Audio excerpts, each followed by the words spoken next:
Hello दोस्तों, welcome to sleepy classes. आज आपकी एंथ्रोपोलॉजी सीरीज का डे 16 है। हम ऑलरेडी रिलीजन के बेसिक्स पढ़ चुके हैं, हम वेरियस अप्रोचेस टू रिलीजन पढ़ चुके हैं, राइट। अप्रोचेस में भी हमने जो है एवोल्यूशनरी अप्रोच पढ़ ली है, right, psychological approach to religion पढ़ ली है और फंक्शनल अप्रोच टू रिलीजन भी पढ़ ली। आज का हमारा फोकस है to discuss two sets of terms, monotheism, polytheism, sacred and profane. Although आपने ये टर्म्स पिछले लेक्चर्स में सुनी है, बट आज हम इनको थोड़ा सा डिटेल में समझेंगे, राइट। जैसे मैं हमेशा कहती हूँ, ये पूरी सीरीज सिर्फ बेसिक्स को केटर कर रही है, राइट।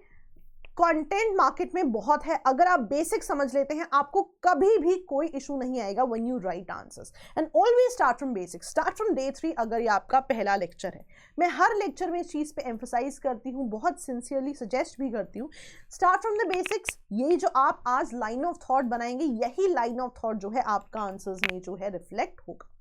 चलिए, आज रिलीजन का 4th लेक्चर है। अगर रिलीजन पे भी आपका ये पहला लेक्चर है, go to the first part and then come here, आपकी अंडरस्टैंडिंग और ज्यादा ब्रॉड हो जाएगी।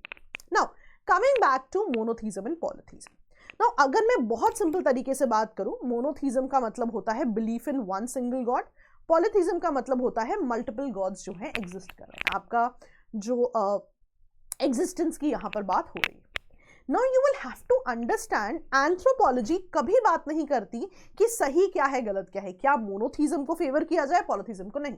एंथ्रोपोलॉजी सिर्फ स्टडी ऑफ मैनकाइंड है कि किस तरह से चीजें जो हैं हुई हैं। Also the best part being, मैं हमेशा कहती हूँ एंथ्रोपोलॉजी की ब्यूटी है कि एंथ्रोपोलॉजी कंटेम्प्रेरी सिविलाइजेशंस या कंटेम्प्रेरी कल्चर्स को तो स्टडी करता ही है, प्रिमिटिव सोसाइटीज को भी स्टडी करता है। Which means कि जब भी आप इन शब्दों के बारे में सोचें, you'll have to understand it academically कि जो कंटेंट आपके पास आया है जरूरी नहीं है कि वो आसपास की सोसाइटी में आपके सही बैठे। Why? Because primitive societies भी एग्जिस्ट कर रही हैं। This is the basic understanding जो हमें पता लगी है via the work of various scholars, right. जब आप रिसर्च मेथोडोलॉजीज की बात करते हैं, डिफरेंट मेथोडोलॉजीज हैं एंथ्रोपोलॉजिस्ट के लिए। एथनोग्राफीज पढ़ी जा सकती हैं या लोगों के बीच में जाके प्रिमिटिव सोसाइटीज के साथ रह के उनका कल्चर सीखा जा सकता है। So out of the entire research, monotheism polytheism के बारे में कुछ इंपॉर्टेंट बातें हैं जो आपको पता होनी चाहिए।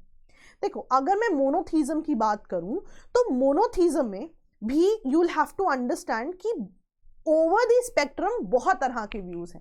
हम रैंडमली कह देते हैं कि monotheism is just one real God, लेकिन इतनी सोसाइटीज हैं, हर एक में फॉर्म्स डिफरेंट हो सकते हैं। तो जितना आपके लिए इंपॉर्टेंट है समझना बेसिक मोनोथीज्म क्या है, उतना ही इंपॉर्टेंट है समझना द स्पेक्ट्रम ऑफ व्यूज की कितने तरह के मोनोथीज्म्स जो हैं एग्जिस्ट कर सकते हैं। इन सब में आप देखोगे प्राइमरी गॉड एक ही होगा, बट कुछ और एडिशंस भी होंगे। फॉर एग्जाम्पल, अगर हम बेसिक मोनोथीज्म की बात करें, इसका बेसिक मतलब क्या होता है कि वन रियल गॉड है। क्रिश्चियनिटी को एग्जाम्पल ले लेते हैं। अब इस गॉड से एक्सपेक्टेशन क्या है कि ये वो गॉड है जिसने क्रिएट किया है वर्ल्ड को, और ऐसा नहीं कि क्रिएट करके छोड़ दिया, आज भी अपने जो है फंक्शंस को निभा रहे हैं, right. It is their power and wisdom जिसकी वजह से सोसाइटी में एथिकल ऑर्डर आ रहा है, वैल्यू सिस्टम आ रहा है, जो कि इवेंचुअली सोशल ऑर्डर जो है बनाता है। तो ये सारे कीवर्ड्स इंपॉर्टेंट है, आपने सभी के सभी ड्रॉप करने हैं एग्जाम। एंड ये जो विजडम है, ये जो पावर है, ये जो सोशल ऑर्डर बनता है, ये 3 चीजों को इंपैक्ट करता है। कैसे? सबसे पहले किसी का भी बिलीफ सिस्टम सेट होता है अबाउट अ पर्टिकुलर रिलीजन, या बिकॉज ऑफ रिलीजन एक बिलीफ सिस्टम बनता है। इस बिलीफ सिस्टम के बेसिस पे सोसाइटी में वैल्यूज बनती हैं, और इन वैल्यूज के बेसिस पे एक्शंस की बात होती है। सो बेसिकली बिलीव की जब हम बात करें, हम तब रिचुअल्स को नहीं काउंट करें। अभी मैं सिर्फ बिलीव करती हूँ there is one true God. Now based on what my religion teachers me, there will be a value system. Based on what my God has said, there will be a value system, जिसके हिसाब से मेरे rituals या actions decide होंगे। तो although ये 7-8 keywords एक ही line में आ गए शायद, बट आपको अपने आंसर्स में ड्रॉप करने। And one very basic thing, जब मैं एक गॉड की बात कर रही हूं और मैं अज्यूम कर रही हूं कि सारे पैरामीटर्स वन ट्रू गॉड जो है कर रहा है, विच मीन्स कि अगर ऐसा कोई भी बिलीफ सिस्टम है जो कि मेरे सिंगल गॉड के बिलीफ सिस्टम से मैच नहीं करता, आउटराइटली जो है रिजेक्ट कर दिया जाता है, राइट। अब यहां ध्यान रखना, नोबडी नोज कि क्या मोनोथीज्म सही है या नहीं है, नोबडी नोज कि पहले क्या आया बाद में क्या आया, राइट। अगर आपको थोड़े से पिछले लेक्चर याद हैं, जब हमने एवोल्यूशनरी अप्रोच पढ़ी थी तो मैंने आपको बताया था वहां पे भी कि स्कॉलर्स ने डिफरेंट बातें की कि पहले क्या रिलीजन का फॉर्म आया होगा, बाद में क्या रिलीजन का फॉर्म आया होगा, और बहुत सारे स्कॉलर्स ने, आपने देखा होगा, कहा भी है पहले पॉलीथीज्म आया और फिर मोनोथीज्म आया। लेकिन जब हम इस अप्रोच का क्रिटिसिज्म करते हैं, राइट, साइकोलॉजिकल अप्रोच शुरू करने से पहले, तो हम कहते हैं कि ऑल दो स्कॉलर्स ने कहा कि पहले पॉलीथीज्म आया फिर मोनोथीज्म आया, किसी ने कहा नहीं पहले एनिमिज्म आया, राइट, तो उनके पास कोई एविडेंस नहीं है कि इसी सीक्वेंस में हुआ। It is their understanding of the subject based on the research they have done कि वो कहते हैं पहले पॉलीथीज्म और बाद में मोनोथीज्म आया। बट इनका क्रिटिसिज्म ही यही है कि nobody has an idea about what led to the origin और एग्जैक्ट सीक्वेंस क्या था। इसीलिए ऑल्दो मैं मोनोथीज्म की बात कर रही हूं, तो आप कहीं भी नहीं कह सकते कि पॉलीथीज्म, जिसका एक सिंपल शब्दों में मतलब है बहुत सारे भगवानों का पैरेलल एग्जिस्टेंस, वो पहले डेवलप हुआ या मोनोथीज्म पहले डेवलप हुआ, या दोनों में से क्या हायर फॉर्म ऑफ रिलीजन है। No evidences for that. All you can do is understand कि मोनोथीज्म जो है किस तरह से एग्जिस्ट कर रहा है, या पॉलीथीज्म किन डिफरेंट फॉर्म्स में एग्जिस्ट कर रहा है, because that is what anthropology does. Anthropology doesn't talk about सही या गलत, it is just academic study of Mankind, right, via what different scholars have studied via their own research methodologies. That's it. बिल्कुल technical चीजें सोचनी है, बिल्कुल academic चीजें सोचनी है, डेफिनेटली आपके बहुत अच्छे मार्क्स आएंगे। चलिए, बेसिक मोनोथीज्म आ गया। अब थोड़ा ब्रॉडर व्यू समझते हैं। एक होता है एक्सक्लूसिव मोनोथीज्म। अब यहां पे भी एक सिंगल गॉड की बात है, आप ये कह रहे हो कि और कुछ एग्जिस्ट नहीं करा, लेकिन why you have associated yourself with the God, reason बहुत एक्सक्लूसिव है। एक रीजन को आप कहते हो इंटेलेक्चुअल मोनोथीज्म। यहां पे क्या होता है कि मान लो आपके पास कुछ क्वेश्चंस थे, एग्जिस्टेंस ऑफ गॉड ने उन क्वेश्चंस को लॉजिकली आंसर किया, इसीलिए now you believe in monotheism. तो जब आपका ओरिजिन इज इंटेलेक्चुअल कि your questions were answered logically, if it could be explain कि ये गॉड क्यों एग्जिस्ट कर रहे हैं, इसीलिए आप उस पर्टिकुलर गॉड से जुड़ गए। एक और एक्सक्लूसिव मोनोथीज्म क्या होता है, एथिकल मोनोथीज्म। यहां पे कोई लॉजिकल इन्फेरेंस नहीं, राइट, यहां पे you wanted to get associated with some God and आप उन्हीं के वैल्यू सिस्टम पे चलना चाहते थे, eventually you got associated with that particular monotheism. Simple. तो एथिकल मोनोथीज्म भी एक्सक्लूसिव तरह का मोनोथीज्म है, इंटेलेक्चुअल मोनोथीज्म भी एक्सक्लूसिव तरह का है। यहां पे ओरिजिन की बात होती है कि क्यों ओरिजिनेट हुआ होगा, right, but again there are no evidences, ये डिफरेंट फॉर्म्स देखे गए हैं। दूसरा, प्लूरीफॉर्म मोनोथीज्म। प्लूरीफॉर्म मोनोथीज्म क्या होता है, बहुत सारे गॉड एग्जिस्ट कर रहे हैं, यस, लेकिन एक ही गॉड की डिफरेंट मैनिफेस्टेशंस है, एक ही गॉड के डिफरेंट फॉर्म्स हैं। इसको अगर मैं थोड़ा सिंपल शब्दों में समझाना शुरू करूं, एग्जाम में नहीं लिख सकते आप इसे, but to understand it in a simple way, आप बच्चों में माइथोलॉजिकल सीरियल देखते थे और आप देखते थे कि एक ही भगवान के जो है बार बार अवतार आ रहे थे, राइट। तो बेसिकली इट्स मोर और लेस लाइक दैट, ठीक है, एक भगवान है, राइट, एक गॉड है और उनकी डिफरेंट मैनिफेस्टेशंस है। बस याद रखने का तरीका है, सिंपल शब्दों में, you are agreeing that there are many gods, but all these gods are manifestations of a single real only one dominant god, that's it, right. Again religious dualism भी यहाँ पे समझना जरूरी है कि हमेशा गॉड वर्सेस एंटी गॉड की बात रहेगी, गुड वर्सेस इविल की जरूर बात रहेगी। तो जब भी आपको मोनोथीज्म पॉलीथीज्म के बारे में लिखने के लिए आता है, आप जरूर लिखें कि कोई एविडेंसेस नहीं है, रादर एवोल्यूशनरी अप्रोच का तो क्रिटिसिज्म ही यही है, राइट, कि हमें एग्जैक्ट नहीं पता एवोल्यूशन कैसे हुआ, लेकिन मोनोथीज्म एग्जिस्ट करता है in different forms and you can talk about all the different forms. Similarly अगर हम पॉलीथीज्म की बात करें, पॉलीथीज्म जो है it means belief in many God's, लेकिन इसमें भी डिफरेंट व्यू पॉइंट्स हैं, राइट। एक है अनलिमिटेड पॉलीथीज्म, हर चीज का डिफरेंट गॉड्स हैं, हर गॉड के अपना अपना काम है, अपने अपने शेप, अपने अपने फंक्शन है, अपने अपने स्फीयर ऑफ इन्फ्लुएंस है, and you are free to choose whatever god you want to worship. But henotheism एक सेपरेट फॉर्म है। हीनोथीज्म कहता है कि existence of a lot of gods is granted, लेकिन वर्शिप आप किसी एक की ही कर रहे हो। So this is also type of polytheism कि एग्जिस्टेंस बहुत ज्यादा है, राइट, मल्टीपल गॉड्स की है, लेकिन still you are allowed to worship only one god. So this is also a type of polytheism जो कि देखा गया है. क्योंकि इतना wide arena of let's say spectrum इतना वाइड है, इसलिए भी कभी डिसाइड ही नहीं हो पाया कि पहले कौन सा फॉर्म आया होगा या बाद में कौन सा फॉर्म होगा. This is how things have been understood by different scholars. Rather अगर मैं आपको एक पॉइंट दिखाऊं, एक बहुत अच्छा जो इशू आता है जब आप मोनोथीज्म पॉलीथीज्म की बात करते हो, मोनोथीज्म एक सिंगल गॉड की बात करता है. यूजुअली बहुत जगह पे ईविल और गुड को कंपेयर किया जाता है, राइट, गॉड एंटी गॉड को किया जाता है. मोनोथीज्म कभी ईविल की तो बात ही नहीं कर रहा, वो तो बस कह रहे हैं एक ही गॉड है जो फॉरएवर हमारे लिए सारा काम करे. So that's something that you should think about.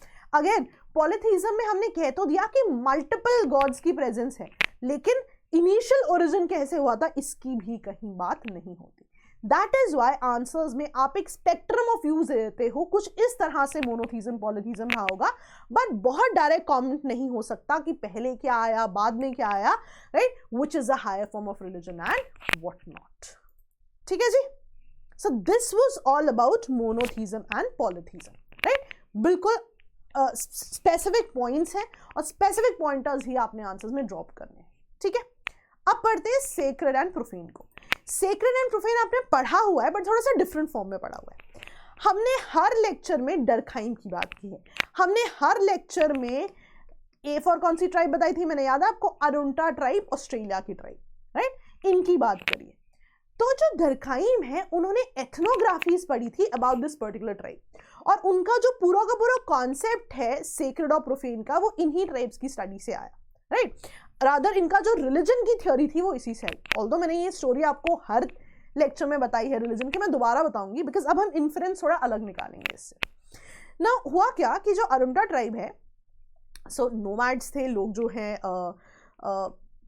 घूमते रहते थे, इस सिंपल शब्दों में समझ लेते हैं, हंटिंग गैदरिंग सोसाइटीज थी.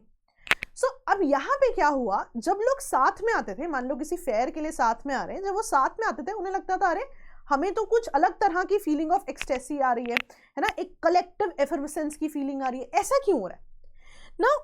People couldn't make sense of it. कुछ नॉन मटीरियल फीलिंग तो आ रही थी, बट कोई मटीरियल उसको नाम नहीं दे पा रहे थे. इवेंचुअली व्हाट पीपल थॉट कि अच्छा हो सकता है कि मैं इस पत्थर के पास जो है आ रही हूँ या आ रहा हूँ, इसलिए मुझे खुशी हो रही है. सो दैट पर्टिकुलर पत्थर या दैट पर्टिकुलर ट्री जिसके पास से ये खुशी हो रही थी, वहां पे जो है उसको जो है एक मटेरियल नाम दे दिया जा रहा था, उस नॉन मटेरियल फीलिंग का, जो आप जो है फील कर पा रहे थे, बट समझ नहीं आ रहा था कि क्यों हो रहा है, राइट. अब यहां पे डरखाइम लेके आते हैं सेक्रेड और प्रोफेन की बात. तो वो जो पर्टिकुलर चीज अब यहां से जुड़ गई, वो चीज हो जाती थी सेक्रेड, राइट, और जो बाकी चीजें हैं, मंडेन है, रोजमर्रा की चीजें हैं, वो हो जाती थी प्रोफेन, राइट. तो डायरेक्टली यहां पे डरखाइम ने वो जो एक पर्टिकुलर चीज है उसे टोटम कह दिया कि ये पत्थर जो है टोटम है, इसकी वजह से, सॉरी, तो जो ट्राइब है उन्होंने कहा कि इस पत्थर की वजह से जो है I am being very happy, तो डरखाइम ने उस पर्टिकुलर चीज को टोटम कह दिया. Now what happened is, Durkheim ने एक बहुत अच्छी बात की, that what people did not understand that it was not because of that पत्थर or that tree, it was because people were coming together, people were forming a community, right, people were forming a society. इस वजह से they were feeling happiness, right, इस वजह से उनको एक feeling of collective एफर्वेसेंस आ रही थी. इससे जो है उस टोटम के लिए एक किनशिप की फॉर्मेशन हो गई, एक कम्युनिटी की फॉर्मेशन हो गई, वहां से रिलीजन शुरू हुआ, वहां से सोसाइटी भी शुरू हुई. लेकिन यहाँ पे इस पूरे कॉन्सेप्ट को इन्होंने टोटमिज्म कह दिया, राइट, और ओरिजिन ऑफ रिलीजन को इन्होंने ऑस्ट्रेलियन टोटमिज्म कह दिया कि ऑस्ट्रेलिया की जो अरुंटा ट्राइब है, जब वो उस टोटम से जुड़े, एक रिलीजन की शुरुआत हुई, एक कम्युनिटी, एक किनशिप की शुरुआत हुई, उसे इन्होंने टोटमिज्म कह दिया. तो टोटमिज्म बेसिकली क्या है, सिंपल शब्दों में किसी एक चीज से या ऑब्जेक्ट से जुड़ी हुई किनशिप बन जाती है. अब यहाँ पे इन्होंने कुछ चीजें कही हैं जो आपको याद रखनी है. सबसे पहली चीज उन्होंने कही कि मैं, जैसे बहुत सारे स्कॉलर्स थे जिन्होंने कहा हो सकता है कि नेचर की वर्शिप से रिलीजन शुरू हुआ, किसी ने कहा हो सकता है स्पिरिट से रिलीजन शुरू हुआ. उन्होंने कहा ना, मैन जो है इनहेरेंटली सेक्रेड नहीं है, मैन को ऑलरेडी नहीं पता कि क्या इंपॉर्टेंट है या क्या सेक्रेड है क्या प्रोफेन है। वो जो है आर्ग्यूमेंट देते हैं कि मैन जो है ससेप्टेबल है to moral authority in groups. Man susceptible है कि उनको कोई बता दे क्या कैसे करना है, कि मॉरल अथॉरिटी कैसे होती है, या source of this particular religion या source of this particular power कहाँ से है, मैन तो उसी हिसाब से बात करेगा, राइट। और वो यहाँ कहते हैं सॉलिडारिटी जो सोसाइटी है वो कभी भी किनशिप से नहीं आती, राइट। वो कह रहे हैं कि ऐसे तो लोग पहले भी किनशिप का पार्ट थे पर कभी भी नहीं आए, but it is when they associated themselves with an object, with the religion, with the object which is now called a religious object, तब उनमें जो है एक सॉलिडारिटी की फीलिंग आई, एक टोटमिज्म की फीलिंग आई, और वहां से जो है रिलीजन की शुरुआत हुई। और जिस चीज से जुड़ के उन्हें लगा कि ये रिलीजन है, ये कुछ नया है, इससे हमें कुछ स्पेसिफिक फीलिंग आ रही है, वो चीज जो है सेक्रेड कहलाई। तो इनका कहने का मतलब ये है कि ऑलरेडी ह्यूमन ससेप्टेबल है to form groups, to follow some sort of moral authority, और जब उन्हें वो चीज मिली रिलीजन से उन्होंने उसको अपनाया और यहां से सेक्रेड और प्रोफेन की बात शुरू हुई। तो वो जो टोटम था वो सेक्रेड हो गया, उसके अलावा जो भी रोजमर्रा की मंडेन चीजें थी वो हो गई आपकी profane. This is what he talks about. अब on the basis of this इन्होंने कुछ कैरेक्टरिस्टिक्स की भी बात की, राइट। तो जब भी आप डर्कहाइम की बात करोगे, जब भी आपको सेक्रेड और प्रोफेन रखना है, आप डर्कहाइम की डेफिनेशन से बात करेंगे। आप कहेंगे कि रिलीजन को ये सिर्फ सेक्रेड और प्रोफेन की फॉर्म में बात करेंगे। ये कह रहे आइदर चीज सेक्रेड हो सकती है या उसके अलावा सब कुछ रोजमर्रा की चीजें हैं, मंडेन है। यहां पे इन्होंने एक बहुत इंपॉर्टेंट लाइन बोली है जिसका क्रिटिसिज्म भी हुआ है। इन्होंने कहा कि द आइडिया ऑफ सेक्रेड और प्रोफेन यूनिवर्सल है, राइट, कि हर जगह जो है हर रिलीजन में कोई चीज सेक्रेड होगी, कोई प्रोफेन होगी। बट इनका क्रिटिसिज्म ही यही है, जो हम आगे जाके भी पढ़ेंगे, कि इनका क्रिटिसिज्म किया जैक गुडी ने कि ये जो डाइकोटमी है, ये जो बात है सेक्रेड वर्सेस प्रोफेन की, ये सभी रिलीजन्स पे जो है वैलिड नहीं होती। हर रिलीजन में कोई सेक्रेड प्रोफेन की जरूरी नहीं है कि दो साइड्स की बात हो ही हो, which is genuine as well, right. तो जब भी आप डर्कहाइम की बात करेंगे, सेक्रेड और प्रोफेन की बात करेंगे, you will always end with Jack Goody's criticism, कि उन्होंने कहा कि ये जो यूनिवर्सैलिटी की बात है कि सब जगह सेक्रेड वर्सेस प्रोफेन होगा, ये सही नहीं, राइट। रादर इन्होंने ये भी कहा, राइट, डर्कहाइम को मैंने आपको बताया, उन्होंने कहा कि ये जो रिलीजन है जो लोगों को साथ लेके आया है, ये कलेक्टिव कॉन्शियसनेस कॉन्साइंस की वजह से भी आता है। It is when people got together, they got associated with the religion, तब जो है सोसाइटी की शुरुआत हुई है, ठीक है। तो ये कुछ बेसिक्स है। Now apart from all this, इन्होंने कुछ कैरेक्टरिस्टिक्स भी दिए हैं रिलीजन के। सबसे पहले इन्होंने बोला कैरेक्टरिस्टिक्स दिए हैं सेक्रेड के लिए, राइट। सेक्रेड ही इन्होंने बोला हमेशा रूट ऑफ रिलीजन रहेगा। अगर वो पत्थर कुछ स्पेसिफिक नहीं लगता उन्हें, अगर वो टोटम कोई स्पेसिफिक नहीं लगता ट्राइब को, रिलीजन की शुरुआत ही नहीं होती। तो he says it is this sacred part जो कि हमेशा रिलीजन का रूट रहेगा।